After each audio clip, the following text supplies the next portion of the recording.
Banyak tulang rusuk dan sebagian tengkorak masih meliuk-liuk di tong asam. Well, hello everyone, it's Rita Nurmaliza and welcome back to Cerita.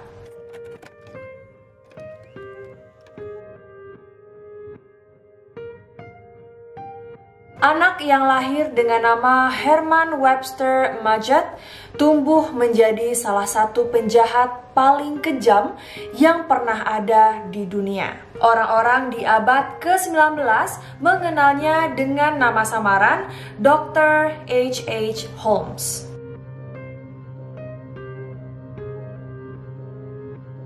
Holmes ini sosok yang cerdas ya, dia juga menawan, lucu, suka bercanda, tapi dia juga ahli dalam pembunuhan berencana. Ketika dia membangun murder castle-nya di Chicago, dia melengkapinya dengan lemari besi, beberapa kamar dengan seluncuran tersembunyi, dan ruang bawah tanah yang penuh dengan alat-alat penyiksaan dan juga alat-alat bedah. Buat kalian yang penasaran dengan cerita Holmes ini, dan make sure to keep on watching. Oh ya, buat teman-teman yang baru di channel aku, selamat datang dan selamat bergabung. Jangan lupa ya diklik tombol subscribe dan juga aktifkan notifikasinya. Channel aku tayang setiap Selasa, Kamis, dan Sabtu. Jadi make sure untuk tidak ketinggalan video-video menarik dari aku yang lain.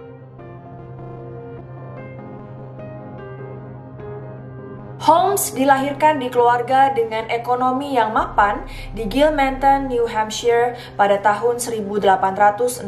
Ayahnya adalah seorang kepala kantor yang dihormati selama hampir 25 tahun. Ketika Holmes masih remaja, dia ini sering mendapatkan masalah. Tapi terlepas dari semua itu, dia dikenal juga sebagai seorang murid yang berprestasi dan sangat cerdas di sekolah ataupun di kampusnya. Pada 1878, dia memulai studinya di bidang kedokteran dan menikahi Clara Lovering, yaitu putri seorang petani yang sukses di New Hampshire. Tahun berikutnya, dia dipindahkan ke Universitas Michigan di Ann Arbor, di mana dia menjadi seorang dokter. Maaf ya guys, kalau ada suara kucing, itu Louis lagi berkeliaran di kamar aku. Nah, selama masa kuliahnya, Holmes memulai langkah pertama menuju kehidupan seorang kriminal. Holmes ini menemukan cara untuk memindahkan mayat dari laboratorium untuk dirusak. Kemudian dia akan membawa mayat itu ke suatu lokasi untuk menunjukkan seolah-olah terjadi suatu kecelakaan. Mungkin kalau di universitas kedokteran gitu pasti mereka ada kayak praktik bedah-bedah mayat gitu kali ya. Makanya dia kayak curi mayat itu terus dirusak dan terus mayat itu dipindahin ke tempat lain biar kayak itu tuh ada kecelakaan yang terjadi. Tujuannya sendiri yaitu untuk mengumpulkan polis asuransi dari mayat-mayat itu. Dan Holmes memperoleh uang dari penipuan ini sekitar 12.500 US dollar.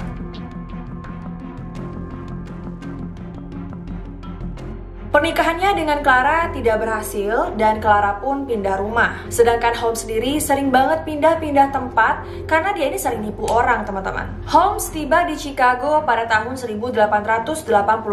Dia pun mengajukan perceraian dengan Clara, tapi proses perceraian mereka gagal. Namun meskipun demikian, Holmes menikahi wanita lain, yaitu wanita setempat ya, yang bernama Myrta Belknap. Di pinggiran Chicago di Inglewood, ada seorang wanita bernama Mrs. D. Holden yang memiliki sebuah toko. Holmes melamar pekerjaan lewat iklan yang dipasang oleh Mrs. D. Holden dan Holmes pun mendapatkan pekerjaan itu. Para pelanggan banyak banget ya yang suka sama Holmes karena selera humornya dan juga pesonanya. Bahkan Holmes ini mampu menarik pelanggan-pelanggan baru untuk datang ke toko Mrs. D. Holden ini. Tapi suatu hari Mrs. D. Holden menghilang. Semua orang pastinya kaget banget dan mereka juga bertanya-tanya ya kepada Holmes karena kan Holmes ini kerja untuk Mrs. D. Holden. Namun Holmes menjelaskan bahwa dia telah membeli toko dari Mrs. Holden dan Mrs. Holden telah pensiun dan meninggalkan daerah itu tanpa meninggalkan alamat barunya.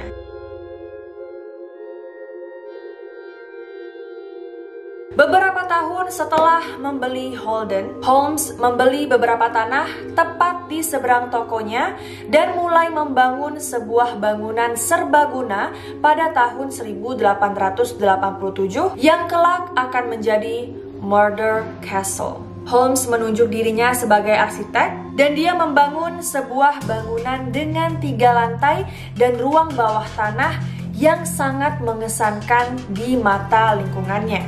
Di dalam gedung, tata letak yang aneh yang dia rancang secara penuh membuat banyak tukang kayu kebingungan. Bangunan mewah yang dijuluki The Castle oleh penduduk Inglewood terletak di sudut jalan nomor 63. Meskipun nggak terlalu besar ya kalau dibandingkan dengan gedung-gedung pencakar langit di era modern sekarang ini, tapi kastil ini cukup menakutkan. Ada pintu dan jendela kayu palsu yang sudah dilapisi besi untuk meredam suara-suara orang yang berada di dalamnya. Lantai pertama gedung tersebut terbuka untuk umum. Orang-orang yang berkunjung akan melewati toko-toko di lantai 1 ini. Beberapa dioperasikan oleh Holmes sendiri dan beberapa disewakan kepada pedagang lokal tanpa ada yang tahu apa yang tersembunyi di lantai atas dan ruang bawah tanah. Kontraktor diperkerjakan dan dipecat dengan cepat tanpa pernah dibayar untuk pekerjaan mereka. Karena itu, gak ada yang pernah terlalu curiga dengan fitur bangunan yang aneh tersebut. Sementara itu, peringatan 400 tahun kedatangan Columbus di tanah Amerika berlangsung pada tahun 1893. Perayaan besar akan diadakan di Columbian Exposition World's Fair, hanya 3 mil dari gedung barunya. 27 juta orang dari seluruh dunia akan berduyun-duyun ke kota. Dan Holmes melihat potensi untuk menghasilkan uang. Dia mengatakan kepada orang-orang bahwa dia ini akan menggunakan bangunan barunya tersebut sebagai hotel. Karena Chicago akan menjadi kota yang sangat ramai selama pameran. Dan Holmes menyebut hotelnya The World's Fair Hotel. Holmes juga membuka toko perhiasan di gedung barunya. Dia menyewa pembuat perhiasan dan arloji profesional Ned Connor untuk membantu usaha baru ini. Connor tiba bersama pasangannya yang cantik, yaitu Julia dan putrinya yang bernama Pearl. Tentu saja, Holmes memiliki perhatian yang khusus kepada Julia. Holmes dengan cepat memecat para pegawainya dengan alasan biar dia ini bisa memperkerjakan Julia. Melihat affair atau skandal yang terjadi antara Holmes dan Julia, membuat Ned meninggalkan Julia dan mengajukan gugatan cerai. Namun, Julia ini berhasil mendapatkan hak asuh atas putri mereka, yaitu Pearl. Namun, anehnya, Julia dan putrinya menghilang pada tahun 1891. Dan Holmes mengatakan kepada orang-orang yang bertanya bahwa Julia ini telah meninggal saat proses aborsi.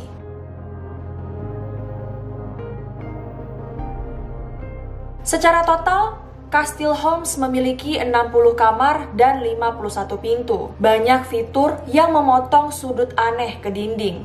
Beberapa kamar tidak memiliki jendela dan yang lainnya menyembunyikan pintu rahasia. Sejumlah tangga juga disembunyikan. Salah satu dari mereka mengarah ke sebuah belokan ke sebuah gang yang berada di belakang gedung. Dan sebuah seluncuran diarahkan langsung ke ruang bawah tanah tempat dia menyimpan tong asam dan lubang berisi kapur di sebelah meja operasi. Selain itu, Holmes memiliki incinerator di mana dia dapat mengkremasi sisa-sisa jasad. Holmes pun memiliki alat penemuannya sendiri yang dia sebut sebagai penentu elastisitas dan mengklaim bisa merentangkan subjek eksperimen hingga 2 kali tinggi normalnya. Sehingga akhirnya penemuannya ini bisa menciptakan ras raksasa. Jadi kayaknya alatnya itu bisa kayak narik orang gitu kali ya. Jadi badannya tuh jadi melar atau jadi panjang gitu.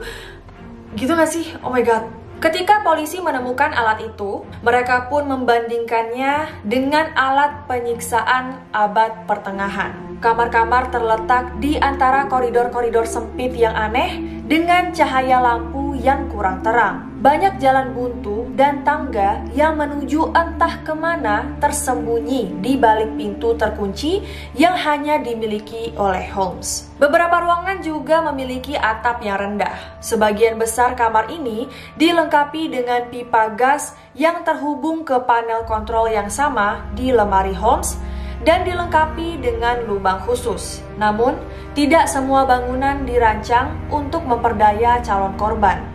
Seluruh lantai pertama dirancang untuk toko dan bisnis lainnya, dan secara cerdik, salah satunya adalah toko obat. Tapi ada juga ruang yang sengaja dibuat khusus untuk memperhatikan para tamu yang lalu lalang di hotelnya, yang kelak banyak dari mereka tidak pernah terlihat lagi. Holmes telah mengubah satu kamar di lantai atas menjadi ruang kantornya dengan tambahan fitur mengerikan di dindingnya. Beberapa kamar tamu merupakan asphyxiation chambers dengan ventilasi gas yang dikendalikan Holmes dari ruangannya.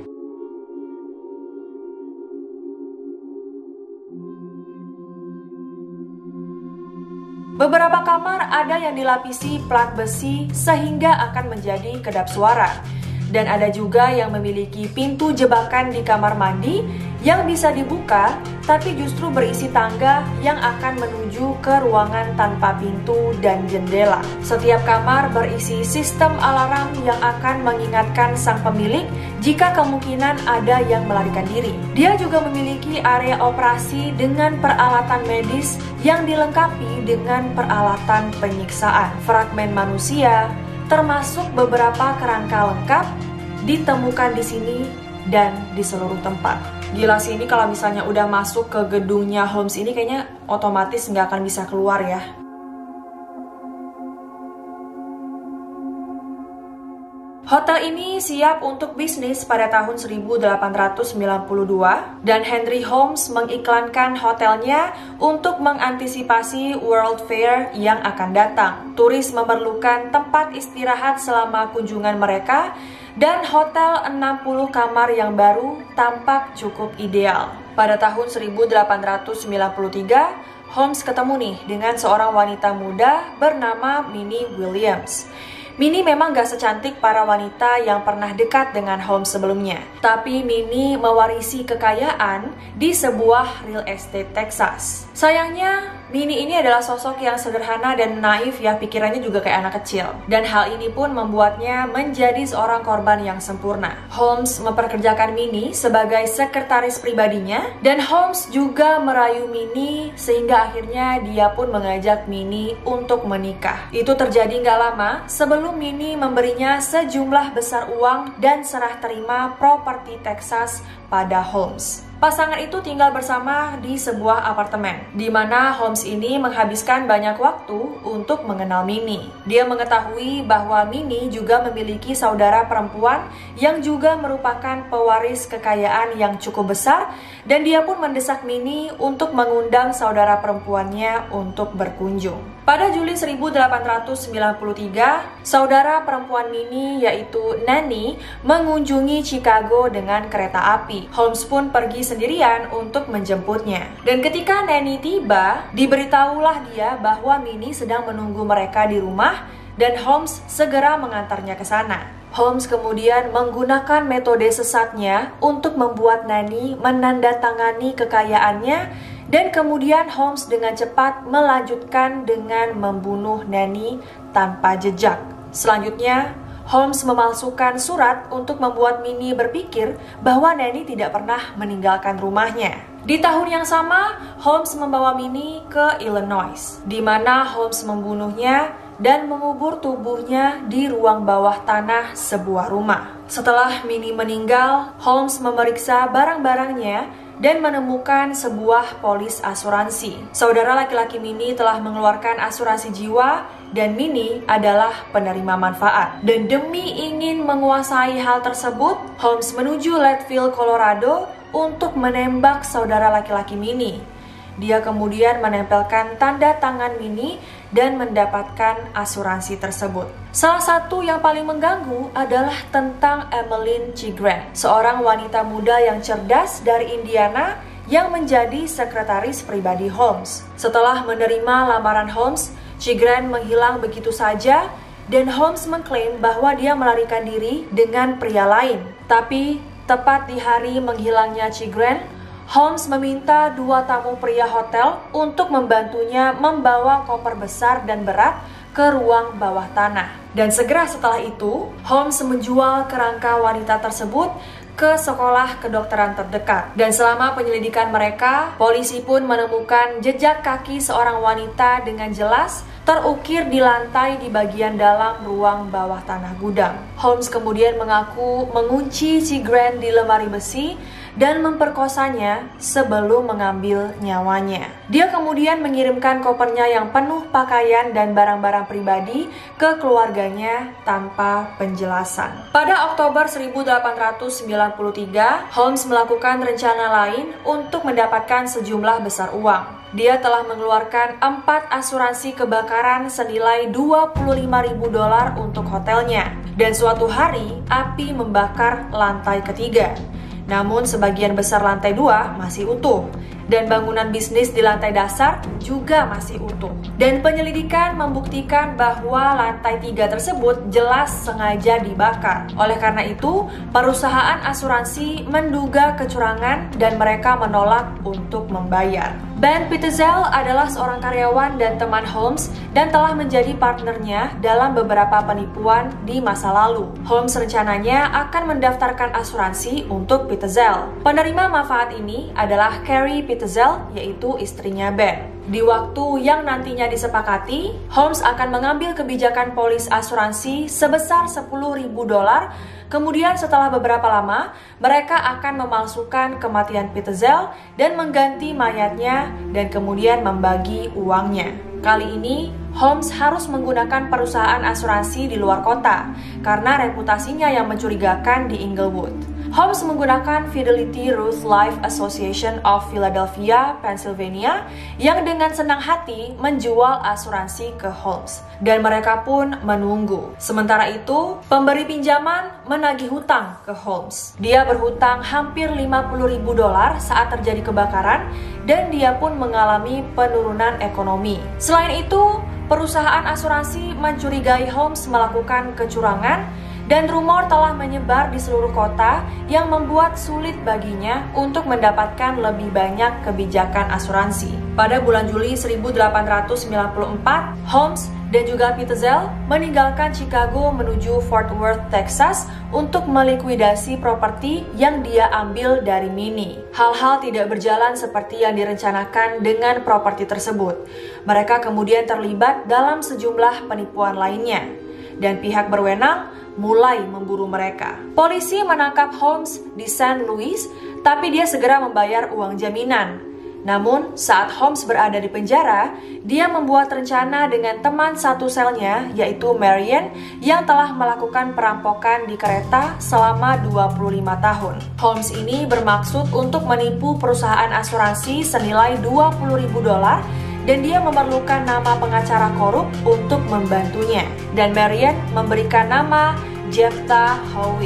Ketika Holmes mempresentasikan gagasannya kepada Howe, pengacara tersebut menganggapnya sebagai ide brilian. Holmes berencana untuk memalsukan kematiannya sendiri dan mengumpulkan uangnya. Holmes membawa mayat ke pantai di Rhode Island, menyalakannya dengan api, dan meninggalkannya di pantai sampai seorang menemukannya. Sebelumnya, Holmes telah mencukur wajahnya dan mengubah penampilannya sebelum dia kembali ke sebuah hotel dan terdaftar dengan nama alias baru. Ketika Holmes mendengar bahwa jenazah telah ditemukan, dia secara formal mengidentifikasinya sebagai H.H. Holmes dan mencoba untuk mengklaim polis asuransi. Perusahaan asuransi menduga kecurangan dan menolak untuk membayar. Jadi, Holmes kembali ke Chicago dan memutuskan akan melaksanakan skema Pitezelnya. Holmes kemudian merancang kejahatan lainnya dibantu oleh Ben Pitezel dan Jephthah Howe. Pitezel dan istrinya yaitu Carrie pergi ke Philadelphia dan membuka toko baru yang menjual paten. Hal ini dilakukan dengan menggunakan nama B.F. Perry, nama yang Holmes gunakan untuk asuransi baru lainnya. Di Philadelphia, Pitezel akan minum ramuan yang telah dirancang khusus untuk membuat dirinya tidak sadar. Holmes akan memoles wajah Pitezel dengan riasan dan meyakinkan saksi independen bahwa ini adalah orang yang telah meninggal karena luka bakar yang parah. Sementara mereka mengganti mayat Pitezel dengan mayat yang sebenarnya, Pitezel menerima pembayaran dalam penipuan ini. Pada 4 September tetangga di dekat kantor mendengar ledakan yang sangat keras. Tidak lama kemudian, seorang pria setempat tiba di kantor dan menemukan pintu yang terkunci dan tempat yang sangat gelap. Kemudian, dia pun segera menelepon polisi. Ketika petugas berwenang tiba di tempat kejadian, mereka menendang pintu dan menemukan orang yang terbakar parah di dalamnya. Mereka menganggap kematiannya sebagai sebuah kecelakaan. Namun, perusahaan asuransi tersebut memerlukan identifikasi tubuh agar mereka bisa membayar kebijakan asuransi. Jeff Tahoe, anak perempuan Pitzel yang berusia 15 tahun, dan juga H.H. Holmes pergi ke Pennsylvania bersama. Anak malang itu mengidentifikasi beberapa tanda di tubuh Pitzel dan beberapa giginya yang memang milik ayahnya. Selanjutnya, perusahaan asuransi pun membayar uang klaim asuransi. Howe mendapat $2.500 dan Holmes mengambil sisanya dan memberikan Carrie hanya dengan $500 yang segera dia bawa kembali dan berjanji untuk menginvestasikan uang itu untuk Carrie. Baik Ben Pitzel ataupun Marian tidak mendapatkan apapun dari kejadian ledakan ini. Tidak mengherankan jika Ben tidak mendapatkan apa-apa karena dia telah menjadi korban yang sebenarnya dalam ledakan tersebut. Karena Holmes ini benar-benar membunuh Ben Pitzel.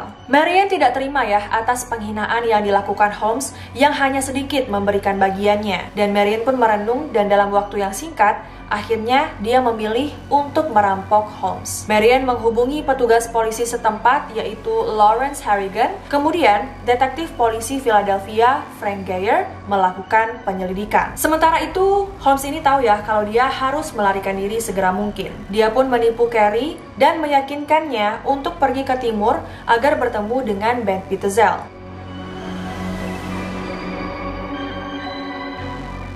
Dan pada Juli 1895, Frank Geyer menemukan tubuh Alice dan Nellie Pitzel terkubur di ruang bawah tanah di sebuah rumah yang disewa Holmes di Toronto, Kanada. Kemudian tubuh anak ketiga Howard Pitzel yang berusia 7 tahun ditemukan di sebuah rumah di Irvington, Indiana. Kembali ke Philadelphia, Fidelity Mutual Insurance telah menyewa detektif Pinkerton untuk melacak Holmes. Holmes sadar bahwa detektif tersebut membayangi setiap gerakannya, dan selama 2 bulan, Holmes menghindari penangkapan, namun keberuntungannya berakhir pada tanggal 17 November 1894. Henry Holmes tiba di Boston di rumah orang tuanya, di mana Pinkerton segera menangkapnya.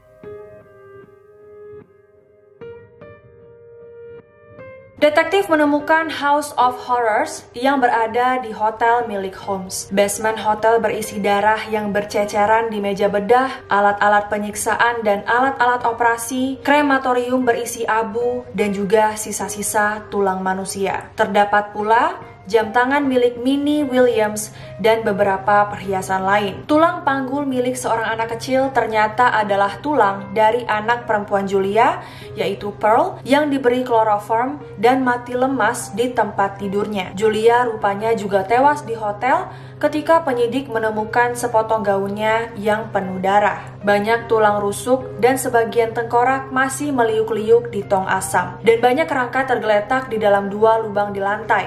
Dan 3 kerangka tambahan di bawah meja bedah menunggu untuk dijual ke salah satu sekolah kedokteran.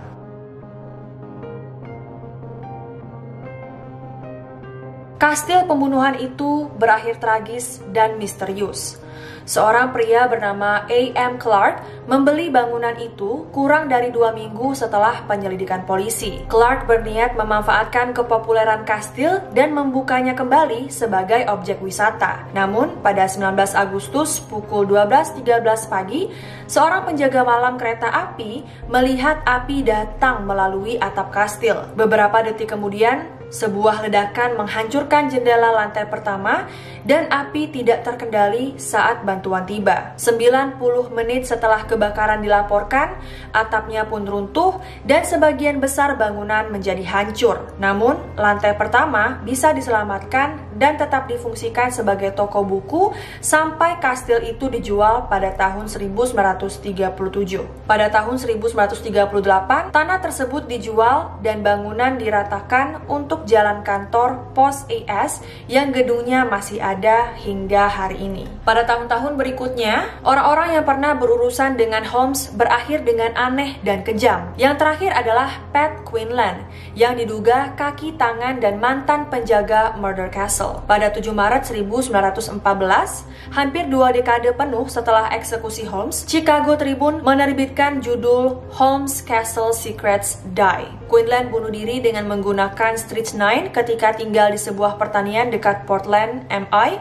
Kerabatnya mengatakan bahwa dalam beberapa bulan sebelum Quinlan bunuh diri, dia tampak seperti dihantui dan gak bisa tidur sama sekali.